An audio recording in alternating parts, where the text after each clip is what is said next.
You might tend to assume that everyone sees the world in pretty much the same way, within the same sets of colors that we call visible light, as if we were all coloring with the same box of crayons. But the truth is, how many colors you can perceive actually depends on what you're working with. Our eyes are these amazing energy converters, taking light energy and turning it into chemical energy and transmitting it to our brains through nerves. And within our retinas, at the backs of our eyes, are receptor cells called cones and rods. Rods allow us to see in black and white and gray, and they're still effective in dim light, and most humans have more than 120 million of them. Cones, on the other hand, are the eye's color receptors. We only have 6 million of those, and they enable us to see fine detail in well-lit conditions. Most people have 3 types of cones: blue, red, and green. And each receptor is triggered by different wavelengths of light. The brain combines the signals from the 3 types of receptors to produce what we perceive as color. When you put all the various combinations from these 3 receptors together, most humans can see about 1 million colors. This is called trichromacy. Color blindness usually occurs when a person is missing one of those cone receptors, almost always either red or green.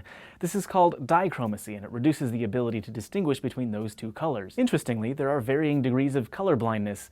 Dichromatics can see about 10,000 colors, but humans with monochromacy, who are missing 2 or all 3 types of cones, only perceive about 100 colors, mostly shades of gray. And because the genes that affect color vision are on the X chromosome, disparities in color vision often correspond with your sex. Biological males only have 1 X chromosome, so they're more likely to inherit color blindness. About 8% of men have some form of it. But biological females have 2 X chromosomes, so for them to be affected, they have to have the color blindness trait on both of their sex chromosomes.